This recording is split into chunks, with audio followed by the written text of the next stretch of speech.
제9강 한글 영상 기억을 이용한 한글 쓰기 지도 방법에 대해서 설명을 드리겠습니다.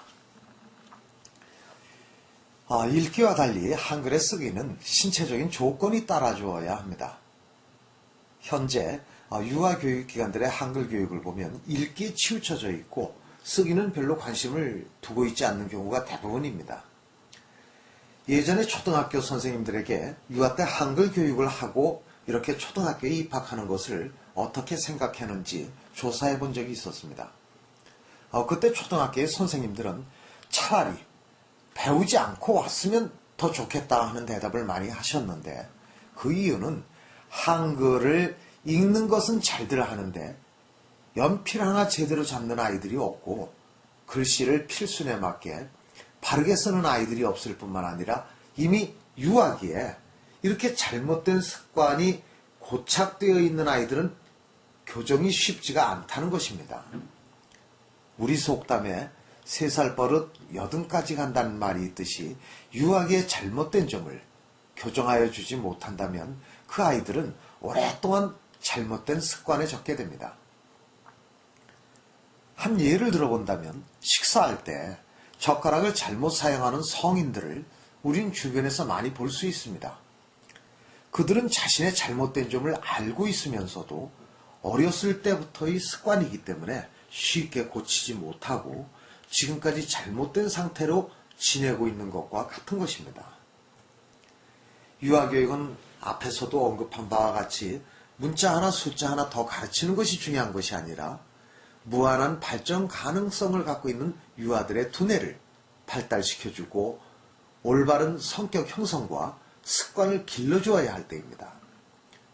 그래서 특히 한글의 쓰기 교육은 많은 주의를 요하는 교육입니다. 자료의 한글 쓰기 2쪽의 도표를 보시면 보통 나이로 2, 3세의 자녀는 신체적인 조건상 전혀 한글을 쓸 수 없기 때문에 말하기와 듣기 교육과 한글 읽기 교육을 할 수가 있고, 4, 5세의 자녀는 읽기 교육을 하면서 쓰기 준비 학습으로 줄긋기라든가 빠진 선 찾아긋기, 색칠하기 등의 이런 교육을 하는 것이 중요하고, 6세 이상은 읽기와 쓰기 교육을 동시에 할 수 있다고 보시면 됩니다. 그렇지만 4, 5세의 경우에는 같은 나이라고 하더라도 신체적인 차이가 심한 편입니다. 그래서 4, 5세의 자녀를 둔 부모님들은 자녀의 신체적인 조건을 고려하여 한글을 쓸 수 있는지 쓸 수 없는지를 구분해서 지도하셔야 되는데, 일반적으로 자녀가 선을 그리는 것을 보면 알 수가 있습니다. 아래에 있는 1번 그림과 같이 위에 있는 점에서 아래에 있는 점까지 선을 그릴 때 보면 2번 그림처럼 좀 구불구불 하더라도 그런 정도로 그리는 자녀들은 당장은 글씨를 못 쓰더라도 색칠하기라든가 따라긋기, 점선 읽기 이런 그리기 연습을 통해서 조금만 손의 힘을 길러준다면 5살짜리라도 곧 글을 쓸 수가 있습니다. 하지만 3번 그림과 같이 사람의 코 형태로 이렇게 줄을 긋는다면 현재는 글을 쓸 수 있는 신체 조건이 아직 전혀 발달되지 않았다고 보시고 글쓰기는 하시지 말고 손 힘을 길러주시는 쪽으로 좀 더 교육을 해주셔야 합니다. 그 이유는 자녀 자신은 1번 그림과 같이 점과 점을 연결하기 위하여 줄을 그리고 있었지만 아직 신체 발육의 부족으로 의도하는 대로 줄을 그리지 못하고 힘을 주는 오른쪽으로 흘러서 그려지게 됩니다. 그렇지만 정신적으로는 잘못되었음을 스스로 알기 때문에 다시 점이 있는 쪽으로 줄을 끌고 가서 그리게 되는 것이거든요. 이러한 자녀들은 글 쓰기는 전혀 할 수가 없고 색칠하기, 점선 읽기, 빠진 선 그리기 이러한 문자 준비 교육 과정을 충분히 거친 후에 어느 정도 손힘이 길러진 다음에 쓰기 교육을 시작해야 합니다. 한글을 쓸 수 있는 유아들에게 쓰기를 지도할 때도 잘못 지도하는 경우가 대단히 많이 있습니다. 예를 들어본다면 한글 쓰기 3쪽에서 보는 바와 같이 지금까지 유아들에게 쓰기 교육을 하는 것을 보면 한글 공책의 맨 윗줄에 아버지, 어머니, 아기 하는 식으로 한 줄을 딱 써주고 유아들에게 한글 공책에 한 바닥을 쓰라고 합니다. 그때 자녀들이 어떻게 학습하는지를 생각해 보세요. 가로로 아버지, 어머니하고 읽으면서 한 줄씩 써야 하지만 자녀들은 그렇게 하지 않고 대부분이 세로로 내려 쓰게 됩니다.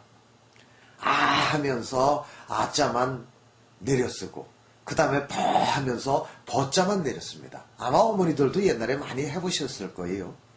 그래도 이렇게라도 아하고 한글을 읽으면서 내려쓰기라도 하는 경우에는 다행이지만 글을 읽을 줄 모르는 유아들을 생각해 본다면 그 아이들은 아무 생각 없이 세로로 한 줄씩 무엇인지도 모르고 글을 그리고 있게 됩니다.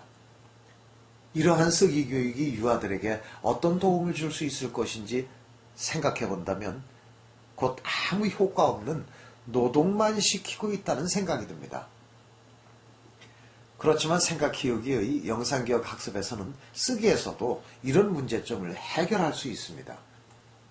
자료에서 보시는 것처럼 써야 할 단어 위에 영상 번호가 있기 때문에 글자를 모르는 유아들도 머릿속에 기억된 영상 자료를 떠올리고 숫자 4를 보는 순간에 아 이거 사과라구나 하고 사과라고 읽고 쓰게 됩니다. 이와 같이 생각키우기 영상기억법에서는 글을 몰라도 영상기억에 의해 낱말을 스스로 읽으며 쓸 수 있게 되기 때문에 쓰기도 자연스럽게 학습할 수가 있습니다. 특히 부모님들은 연필을 올바르게 잡도록 끈기를 갖고 교정해 주셔야 하며 한글 쓰기 4쪽 자료에서 보듯이 올바른 필순에 의해 한자 한자 쓸 수 있도록 지도해 주셔야 합니다. 쓰기 자료는 생각키우기 학습지뿐만 아니라 카페에 있는 예쁜 글씨 쓰기 자료를 이용해서 지도해 주시면 더 좋은 교육 효과를 얻으실 수 있습니다. 결론을 내리면 4, 5세의 자녀들은 기본적으로 읽기와 쓰기 준비 교육을 하시되 연필을 바르게 잡는데 신경을 많이 써주시고 5살 이상의 자녀 중에서 글을 쓸 수 있는 경우에는 읽기 교육과 쓰기 교육을 병행하시면 되지만 더불어 연필 잡는 법과 필순을 바르게 쓸 수 있도록 지도해 주시는 것이 더 중요합니다.